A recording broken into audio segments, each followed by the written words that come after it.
Merhabalar sevgili izleyenlerim. Bugün sizlerle hem damaklarımıza hem gözümüze hitap edecek karnıyarık poğaça yapıyoruz. Haydi bu lezzetli tarifin yapım aşamalarına hep birlikte geçelim. Tarifimize sütümüzü ılıtarak başlıyoruz. 2 su bardağı sütümü bir kabıma alarak ılıtıyorum. Ilıttığım sütümü, ocağımızda ılıttığımız sütümüzü bir yoğurma kabımıza alıyoruz. Üzerine şimdi diğer malzemelerimizi ilave ediyoruz. Sıvı yağımız var. Şekerimizi ilave ediyoruz. Tüm malzeme listesi açıklamalar bölümünde var. 2 yumurta akım var. 1 yemek kaşığı maya kullanıyorum. Şimdi sıvı malzemelerimi bir spatulam yardımıyla şöyle iyice karıştırıyorum. Homojen bir kıvam almasını istiyorum. Daha sonra bir 5 dakika bu sıvı malzemelerimi dinlendiriyorum. Mayamın hafif aktifleşmesini istiyorum. Şimdi tarifimizin ununu ilave etme zamanı geldi. İlk etapta tarifime 4 su bardağı un ilave edeceğim. 1. bardağımı ilave ettim. Poğaça, kek gibi tariflerimize unumuzu eleyerek ilave etmek çok önemli. Poğaçalarımızın hem pürüzsüz bir kıvamda hem de kabar kabar olmasını sağlayacaktır. Unumuzu ilave etmeye devam ediyoruz. Ben unumu tarifime ilave ederken siz de ilk kez YouTube kanalıma geldiyseniz ve kanalıma abone olursanız çok memnun olurum.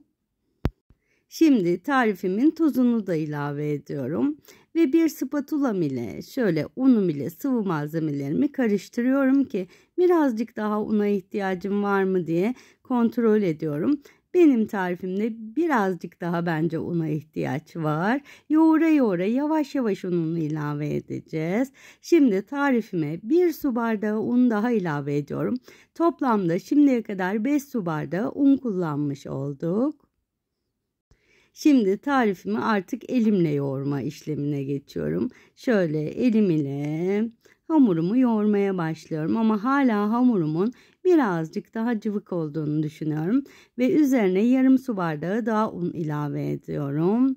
Evet, bu son kez un ilavemiz. Yani toplamda 5,5 su bardağı un kullanmış olduk. İyice pürüzsüz bir kıvam alana kadar hamurumu yoğurdum ve bu şekilde bir hamur elde ettim. Hamurumun üzerini kapatarak en az 1 saat dinlendiriyorum. Şimdi hamurumuz dinlenirken biz de poğaçalarımızın içini hazırlayalım. 200 gram kadar kaşar rendem var. Kaşar rendemi bir kabıma aldım. Üzerine 1 adet kabuğu soyulmuş domatesimi küp küp doğradım. 1 adet biberim var. Biberimi de ilave ettim. Biraz pastırmam vardı. Pastırmamı da tarifime ilave ettim. Burada sucuk da kullanabilirsiniz ya da hiç de kullanmayabilirsiniz. Ve bu arada hamurumuz mayalandı. Evet, harika bir mayalanma olmuş. Şimdi hamurumuzun tekrar gazını çıkartmak için bir kez daha şöyle kabımızın içerisinde hamurumuzu toparlıyoruz, yoğuruyoruz. Ve artık hamurumuz yavaş yavaş son haline alıyor. Şimdi tezgahımı hafif unluyorum. Unladığım tezgahımın üzerine yoğurduğum hamurumu alıyorum. Gördüğünüz üzere çok güzel kıvamda bir hamur elde ettik. Ve hamurumu son bir kez dışarıdan içeriye doğru katlaya katlaya yoğuruyorum. Ve artık hamuruma yavaş yavaş son şeklini vereceğim. Evet, şöyle dışarıdan içeriye doğru katlıyoruz. Hamurumuz artık son şeklini aldı ve ortadan ikiye hamurumu kesiyorum. Daha sonra bir kez daha bölerek 4 eşit parça hamur elde ediyorum. 4'e böldüğüm hamurumun bir tanesiyle bir büyük beze elde ediyorum. Evet, elde ettiğim bezemi şöyle elimde tekrar yuvarlıyorum ve bu bezemi de 4 parçaya böleceğim. Dilerseniz elinizle direkt hamuru kopararak veya bir bıçak yardımıyla 16 eşit parçaya bölerek de bezelerinizi elde edebilirsiniz. Ben bezelerim biraz eşit büyüklükte olsun diye bu yöntemi uyguladım. 4 beze de buradan çıkmış oldu. Şimdi bir bezeyi daha yuvarlayalım. Bu büyüklükte, bir mandalina büyüklüğünde 16 tane tarifimizden beze elde edeceğiz. Evet, artık yavaş yavaş bezelerimiz hazır. 16 tane poğaça hamurumuzdan beze elde ettik. Şimdi tarifimizin şekillendirme aşamasına geçiyoruz.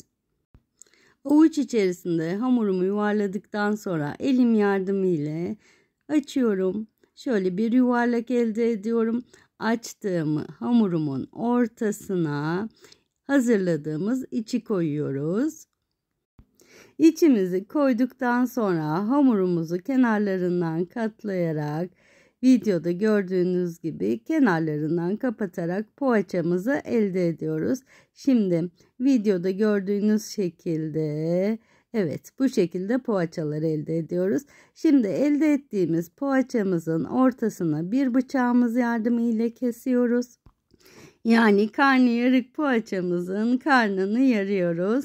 Şimdi elimiz yardımıyla şöyle poğaçamızın ortasını açıyoruz. Ve evet, artık poğaçamız yağlı kağıt serdiğimiz fırın tepsisine koymak için hazır. Fırın tepsisine koyduğumuz poğaçalarımızın kenarlarına yumurta sarısı sürüyoruz. Tüm poğaçalarımıza aynı işlemi uygulayacağız. Yumurta sarısının poğaçalarımızın tüm kenarlarına gelmesi önemli. İyi kızarmış görüntüsü olması için. Şimdi artık yavaş yavaş yumurta sarısı sürme işlemini bitiriyorum ve poğaçalarımın üzerine susam serpiştiriyorum. Çörek otu da kullanabilirsiniz. Ve poğaçalarımı 180 derece alt üst ayar fırında pişiriyorum. Poğaçalarımız pişti. Şimdi poğaçalarımızın oda ısısına gelene kadar temiz bir örtünün altında 10 dakika kadar dinlendireceğiz. Poğaçalarımın üzerine örtümü serdim. İlk sıcağının çıkmasını bekliyorum. Poğaçalarımız servise hazır. Şöyle size iç dokusunu da göstermek istiyorum. Yumuşacık oldu.